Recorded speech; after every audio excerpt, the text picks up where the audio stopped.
Sure, definitely. I mean, I've been blessed. The majority of the workplaces I've experienced, there have been great people to work with, and I've had some wonderful bosses that I can learn from, both male and female. But there are two specific examples I can think of that weren't so wonderful. My very first full-time journalism job, I was a cadet journalist. I was very young, I was only 19. And I think because I was young and bubbly and I had blonde hair, my boss, who actually was female, was very, very nasty. And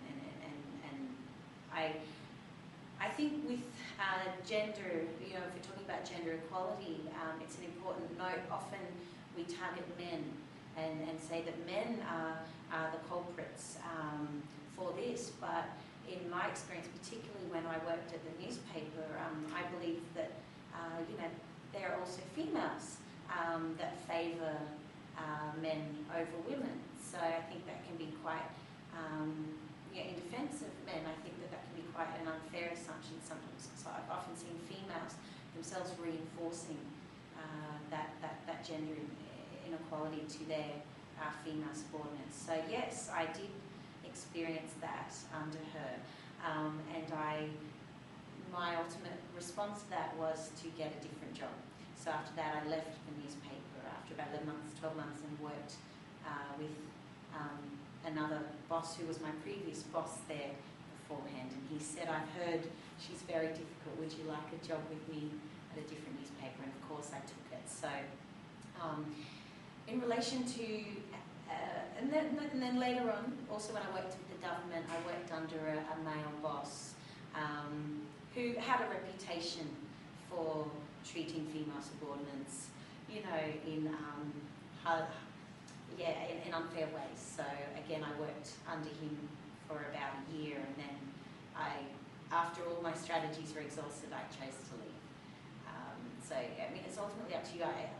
It's difficult to recommend strategies. You've got to be able to know how to work with people. That is PR.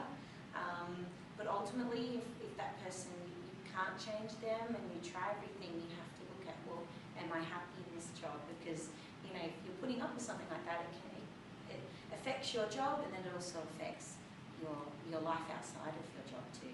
But with that said, there were only 2 cases, and every other workplace I've worked in has been one. Okay, you know, it's interesting, I think it was just yesterday on LinkedIn, they had a story that, and I mean, yeah, it brings up a bit of a debate, but this blog that was on the Wall Street Journal, actually, this lady was saying that she was worried about putting up photos of her children and her babies because she was scared the future employees might look at that and then think, oh, she's had children.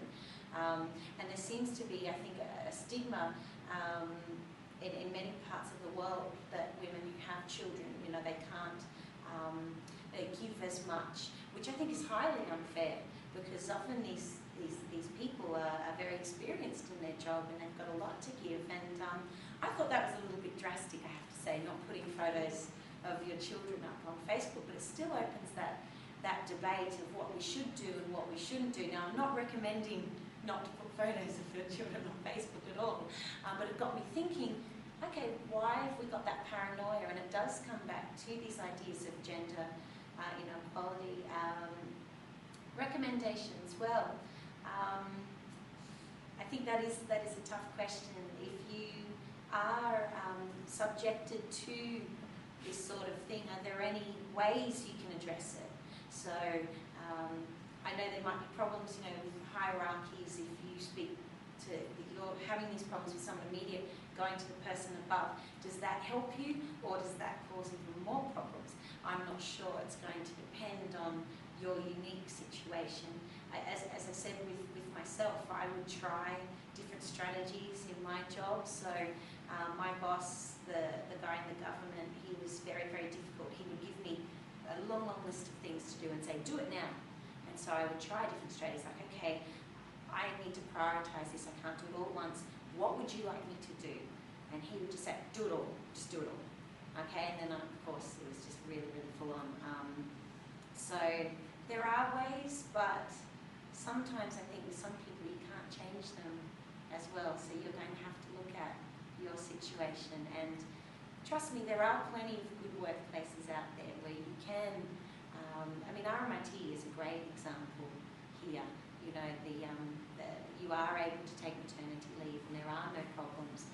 And it is also Vietnamese government policy as well for women. Vietnamese government has a very progressive policy in relation to women and maternity leave. So I believe ultimately the best solution is to find a workplace that is, you know, that does promote equal opportunity. They are out